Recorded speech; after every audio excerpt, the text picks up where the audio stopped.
Tonight, Christina Carswell hosts an all-new episode of The Lounge.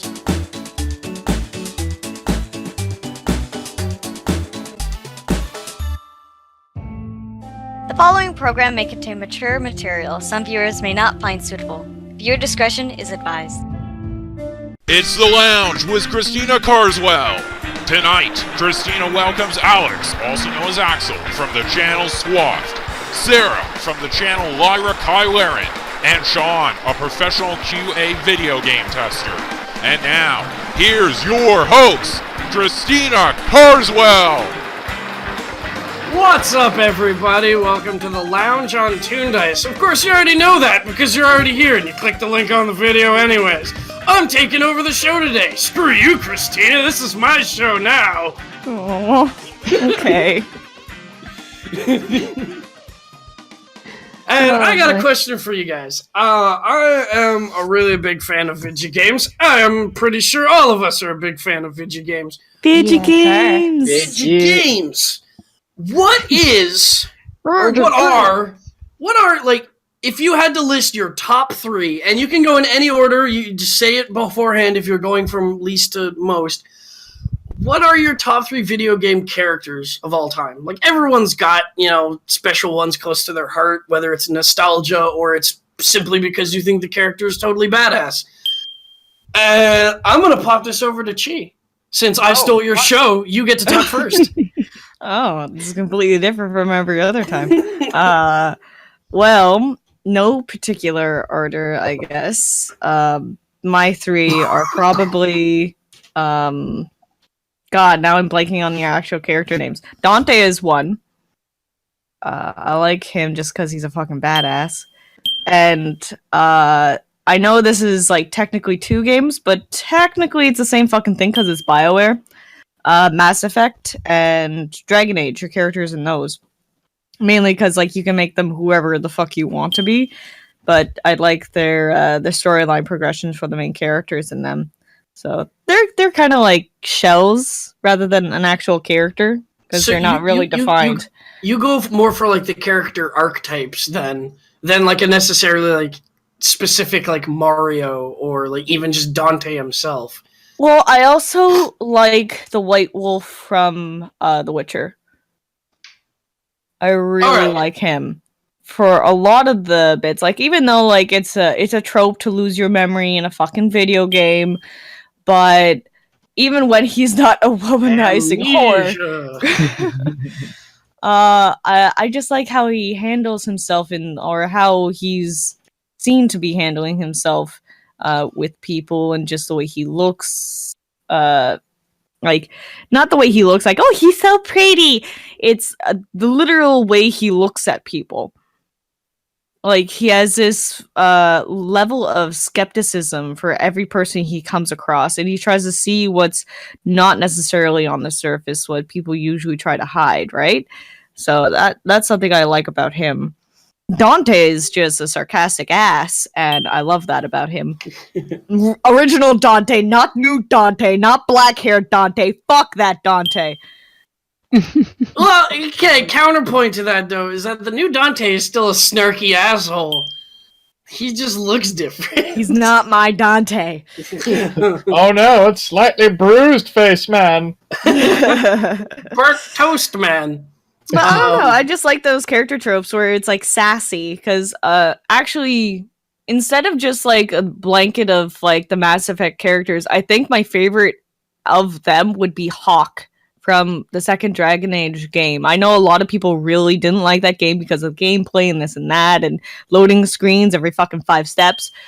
But Hawk as a character just spoke volumes to it. Like, it is just a tragedy. Like, it is Shakespeare in that kind of sense where it's just like, spoiler alert, if you haven't played the game by now, you're fucked anyways. The first thing you do is like the trial or just getting used to the game or whatever, and you go through and one of your siblings dies right away and you kind of get blamed for it, and it's like, okay, well, that's shitty. And then you save your family, you go to Kirkwall, And then you have to choose whether or not to take your sibling with you to an expedition. And during that expedition, if you take them with you, they can either die or be sent off somewhere. Most people don't know about the sent off, but whatever. Or you don't take them and they fucking hate your guts. So it's like no winning right there. You either lose them through distance, lose them through their death, or lose them emotionally. It's just so much loss. And then eventually your mom also gets murdered. That's fun. Eesh. Yeah, so like it's just one tragic event over the next, and it's just you persevering through these instances and trying to be a better person and try to help the overall good. And in the end, your decision actually, well, depending on your decisions, help blow up the city. So it's just like, everything I did was wrong and bad, but I tried. The illusion of choice. The illusion of choice and the illusion of doing good and justice. And it's like you try so hard and yet you only got so far. And in the end, nothing really matters. Linkin Park, where did you go?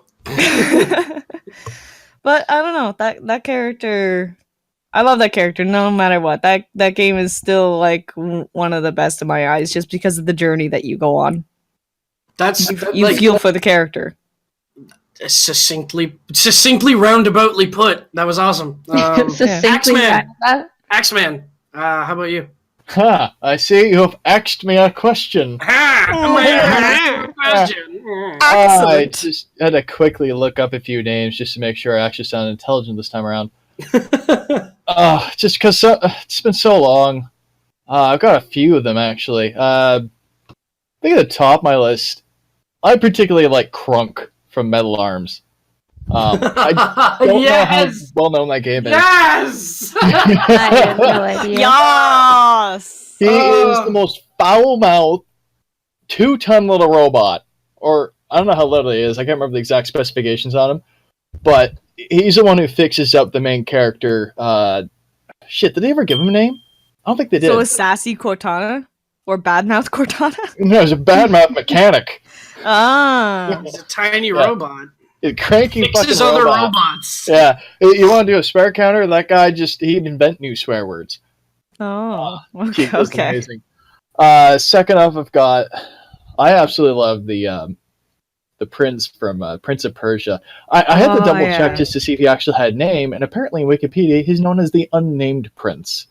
Yeah. Now, I think they that. mention it in the movie, Yeah. but the movie isn't necessarily canon in terms of the video games. So Yeah. Yeah, in it wasn't very he's well just the received prince.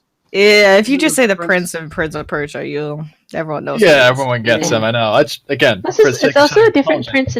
prince in most of the games, isn't it? Except for No, it's the same guy. Man's trilogy. In Same the guy. trilogy, it's the exact same person. And but even like, in the shell-shaded one, it's the same person, just a different reality, I think. Yeah. Now, it's a rather than different it sound take like I on just tossed a card on the table, the reason why I particularly enjoyed him, Sands of Time specifically, Mm-hmm. it's just the way he carried himself about, the way he spoke. It's similar to how you could relate to. I'm sorry, I forgot his name already. That dude, The Chi. Prince. Yeah. I really felt like I could relate to the prince. Just like, especially whenever you meet up with, I don't even know her name, the princess, the girl who's supposed to be the prize. My memory's so faded. It's been so long. It's okay. You say the princess and everyone knows who it is. Yeah. Yeah. And the thing is, she's like, what was it? Oh, I'll meet up with you over at this park, right?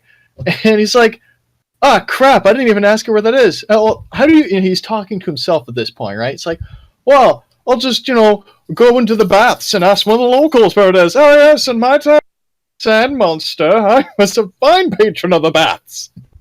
I'm talking to myself again. What? I'm like, yes, that is me. Well done. Wow. Bouncing that's off the walls, two. that shit crazy. That's 2. Now, the third one, I particularly enjoy Link from Mhm. Legend of Zelda. Yeah.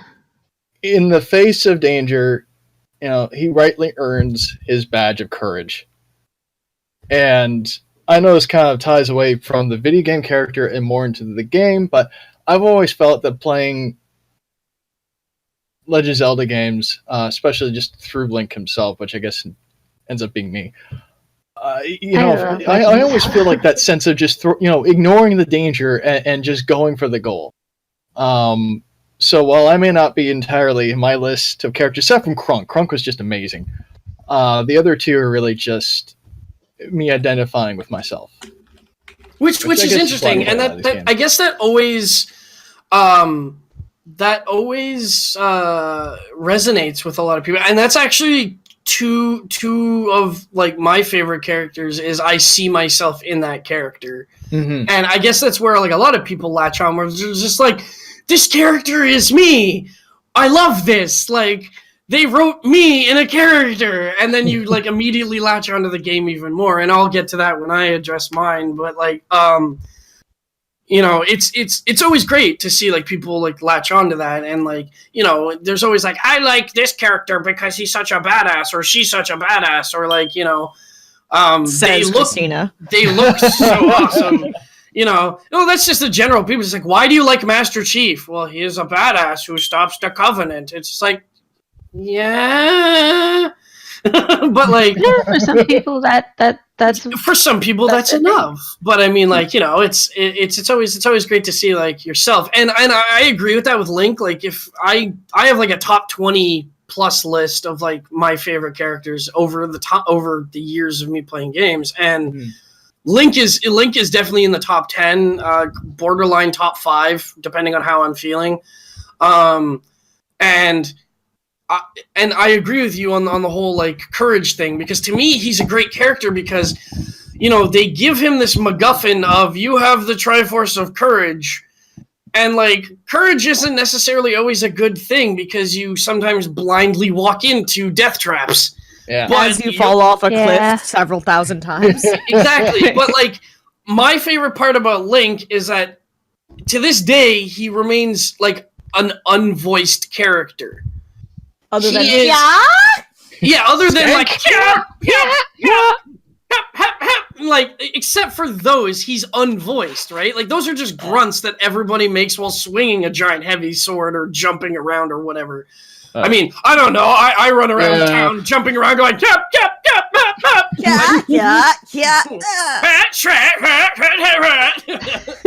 like, I go to McDonald's and they're like, hey, what do you want to order? I'm like, point to other parts of the world, instead of screaming, they fight with sex appeal. Oh my. Oh man, those white tights. Imagine Link in bed. Well, that gave him a new, like, a level, like a certain level of, not mystique, but like a certain level of ability, imprintability to like put yourself as the character, because like playing the original Zelda as a kid, like, you don't care about the full story of the game. You're just playing the game to play the game. And it was one of the first pixels. It was one of those first games that just drops you into the middle, and then you walk into that cave and there's an old man who's like, you're gonna die out there. Here, have this sword. And you're like, okay, thanks for the sword, old man. Like, what do I do with this fucking sword, old man? You didn't tell me where to go or what to do. I guess I'll just wander around. Oh shit, there's some monsters. Better fucking kill them. And it's just like, it was that sense of like, me, that was me. It wasn't like Link as the hero of time.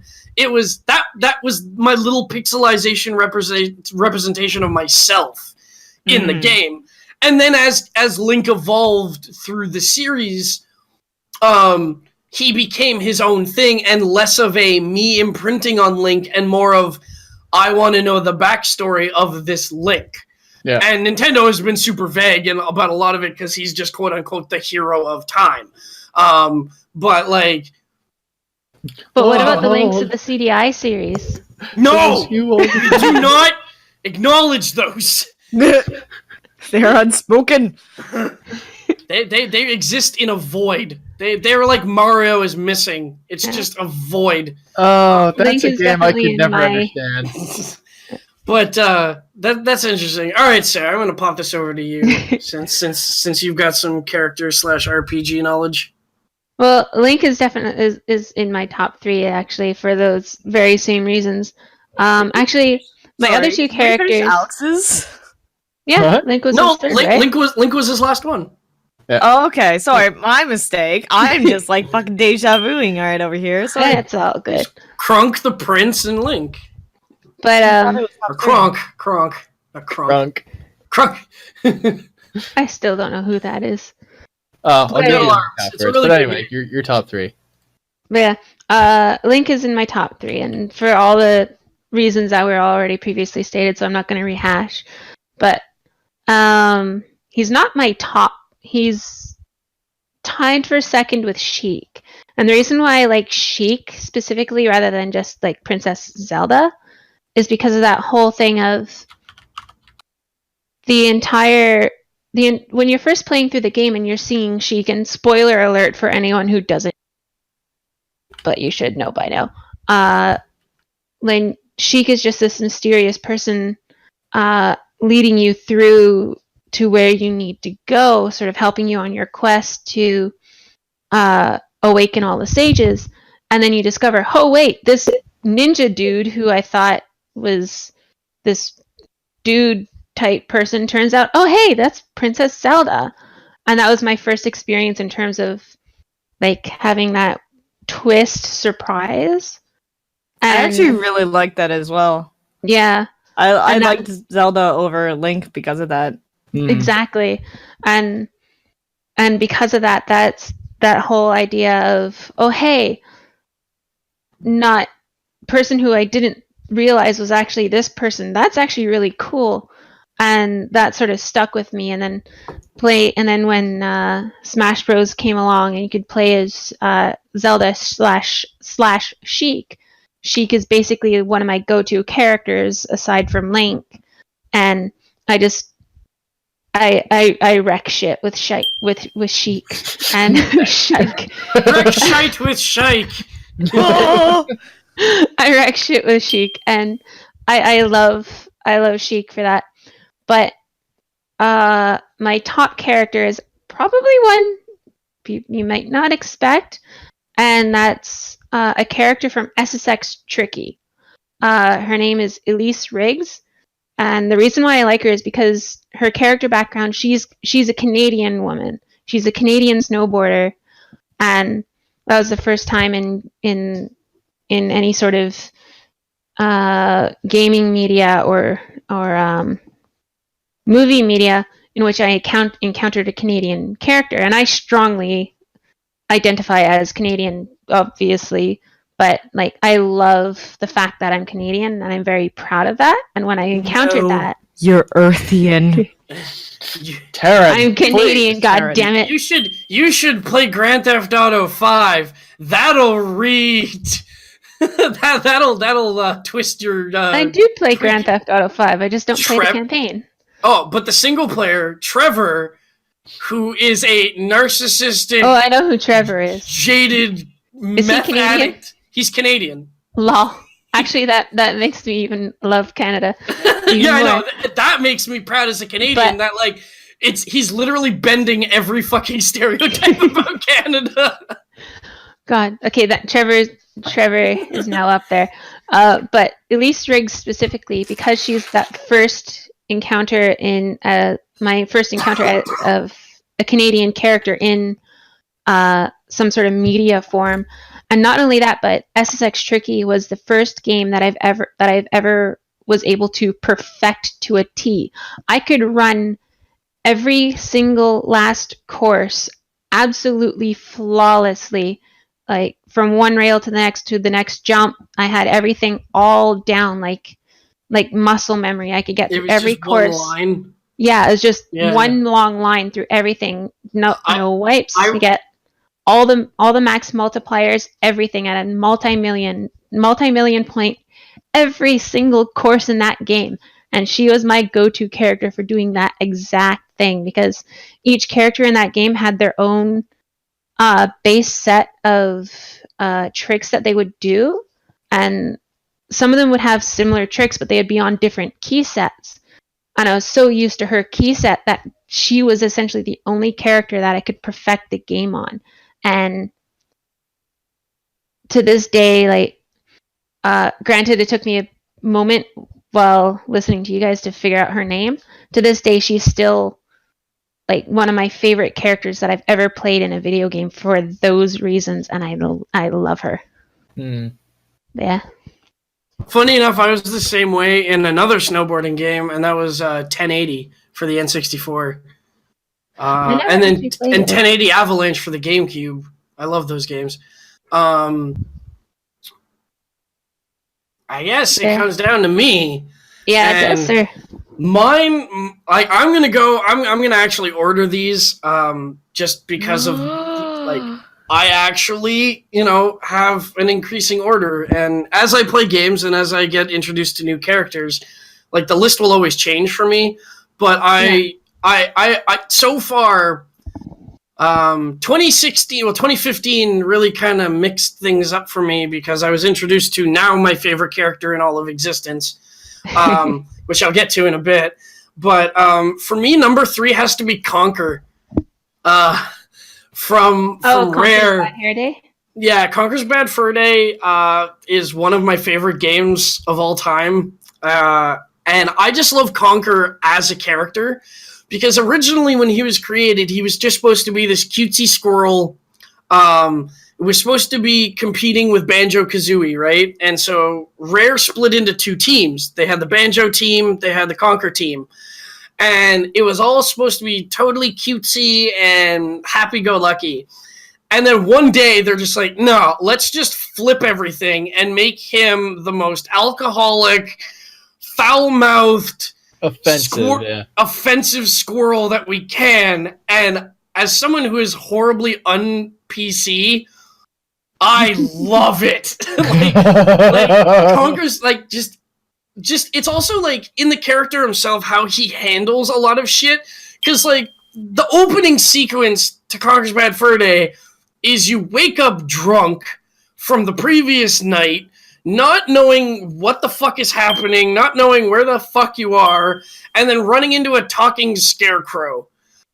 And he handles it with like the best kind of drunk, kind of snarky grace that he can, until he takes the hangover pills.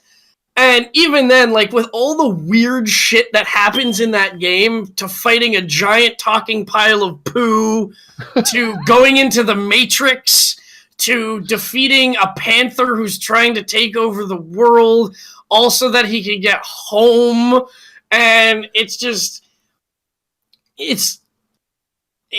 to me, Conquer will always resonate to me as just one of those characters that just stands out as like, I want Rare to make another Conquer game, like, really badly. But whenever they get to it, I'll be waiting. But until then, I'm just kind of sitting here going like, I'm not one of those people like, hey, Rare, make another Conquer game, make another Conquer game. It's like, whatever, they'll make one, they make one. If they don't, then he'll be forever preserved as that character. Because even in the remake for Live and Reloaded, when they changed some of the dialogue around, he was still him. And he's still seen as like this just sassy squirrel, and I absolutely love it. And I'm a big fan of like just animal characters in general. And Banjo was there for a while. Banjo and Kazooie. Just because Kazooie is just a big old pile of sass. But, and Banjo's just kind of dopey, and he's just like, I don't know what's going on, but I guess I'll help. Except in the second one when he has to save his sister. So that's a whole different pile. He's got an actual direction for that one. Yeah. My number 2 is Nintendo's eternal younger brother, Ouija. I love Ouija. I love both. I love Luigi and Ouija, but he will always be Ouija in my heart. Mainly because he to me is one of the most fleshed out characters for Nintendo. And I don't mean that in just the games that he's in. It's also the just behind the scenes, how much Nintendo has kind of grasped onto him ever since they made Luigi's Mansion. Yeah. Because like, okay, Mario is the main star. I get it. Mario saves the princess. Luigi sometimes helps, but Luigi as a character, in all the promotional media, he's like either this like just happy-go-lucky, like I'm a Luigi, like just like happy to be there, kind of just nothing can get him down, kind of like I'm gonna keep surviving kind of guy, to like when you play him in Luigi's Mansion, he's righteously scared out of his mind, but he still trucks on. Like, it's not just the fact of like, oh, the reward of the mansion, or well, he already has the mansion, it just happens to be infested with a shit ton of ghosts. Yeah. He's like, he bites the bullet, and yeah, he's there to save Mario as well, because he's got to save Big Bro, but it's just, to me, like the nature and the character design of him has always like kind of latched on, and like I rock Luigi in Smash Bros. If you want to bring up Smash Bros, I rock Luigi in Smash Bros. And have always rocked Luigi in Smash Bros. I love Luigi's Mansion and even the DS sequel. I always pick him in Mario Kart. Like any Mario game that has Luigi, I will stab someone if I don't get Luigi. Like it's either Luigi or Yoshi, and Yoshi's on my list just for like different reasons. But he's like he's way up there. Yoshi's awesome. I love Yoshi. You must have absolutely loved the death stare gif. Yes, the Luigi death stare in Mario Kart 8, I fucking love it. Because as someone, like, I play Mario Kart, like I used to play it almost every day, and I would see that death stare in the replays all the time, and I'm just like, yeah, because it's get the fuck out of my way. I'm Luigi. Luigi's number one. Luigi gonna win. And I have to say, as of now, number one from 2015, my most beloved character is Sans from Undertale. Because he is the most down-to-earth, chill guy until you piss him off or get in his way. Or do something that fucks with him. And spoilers, for those who haven't played Undertale, because it's a recently new game, and whatever, fuck it, if you haven't played it anyways, I'm gonna ruin it for you anyways. Plug your ears, ladies and gentlemen. Don't fucking plug your ears, whatever. Listen to it, and then go play the game and experience it for yourself. In the game, if you play through it the pacifist route, he's just this happy-go-lucky guy who just loves to make puns and loves to troll his brother, and he just comes across as like the comedic foil, and you're just like, ha ha ha, Sans, you're awesome with your one-liners and your funny puns and your like just general chill guy attitude, which I generally am in person. I'm chill. I just love to hang around with people, and Yeah. I just love to just hang out and have fun. But then, if you play through it in the genocide route, spoiler alert, you end up having to kill Papyrus, his brother, and once he finds out that you killed Papyrus, he goes cold and dark, like, to the point of, like, I will end you. Like, you killed my brother, he's like, I'm not gonna kill you, I'm not gonna destroy you, I will end you. And talking about, like, Axel talking about, himself in Link and himself in the Prince, I'm like that myself in real life. Like, fuck with me all you want, but the moment you start dragging my family or friends into it, that's not cool. I will, like, go through hellfire to defend my friends if I need to. Mm-hmm. And precisely, like, even if it looked completely hopeless, Because at that point where you actually fight Sans at the very end of the game, in the genocide route, you are essentially this god of death. You've killed everybody he's known. And you've killed... You've literally committed genocide. You've killed everybody except for him, and he is the last one standing. Now, I won't go into the plot of why he knows what's going to happen, and basically it's hopeless for him to continue fighting. And he even says during the fight, I know I can't beat you, but as long as I can keep you fighting me, you won't go on to hurt other people. And so he just becomes this gigantic roadblock that you have to get past. And I'm like that in real life. When I decide to make someone's life living hell if they deserve it, I will do everything in my power to troll them or to just be a general hindrance to them, what they want to do. I'm like, no, you're not doing that. Stop it. Stop. Yeah, so what you're saying is that you really feel like you can relate to him. Oh yeah, I relate to Sans, and not to mention every single fucking pun that he says in the game had me in stitches laughing. Yeah. Because I was like, this is the dumbest fucking pun. This is dad joke level punnery, but it is absolutely hilarious. And I love it.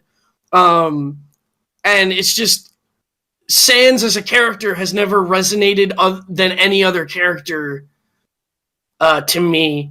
As I've identified, there have been characters in the past where that's basically me, or that'd be what I would do if I was in that situation. So I understand characters, but Sans was just that's just me. That's pinpoint me in a nutshell as a character who is a skeleton, a tiny, short, fat skeleton. You sure the skeleton's not inside you? No, he is. Sans is somewhere in there. Pretty spoopy.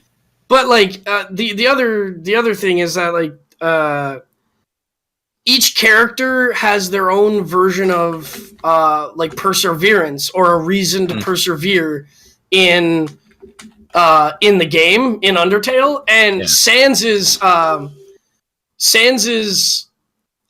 hope.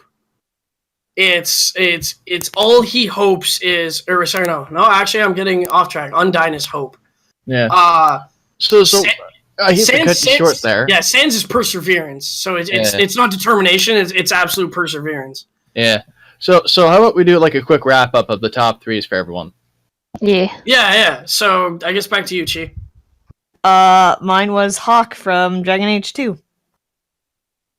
And the other two? Oh, I thought we were just saying the top ones. No. Because everyone started just saying 2 and cut out the third one. We all said 3. No, we all said 3. Okay, I'm just crazy. I said,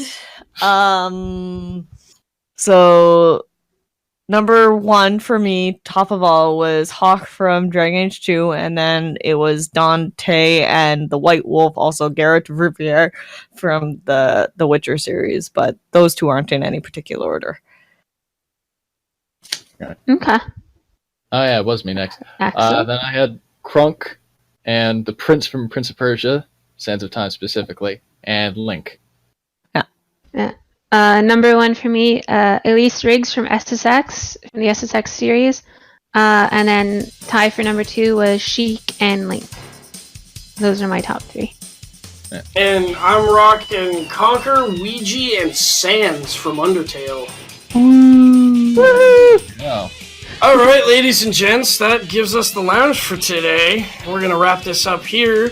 But seriously, if you want to keep helping us out with what we're doing here, be sure to follow us on TOONDISE on Facebook and with the hashtag ToonLounge on Twitter. If you don't know what Twitter is, it's that fancy thing kids use today to talk and shit. And also, don't forget to support us on Patreon at patreon.com/ToonDice. We'll catch you guys later. Tweets us!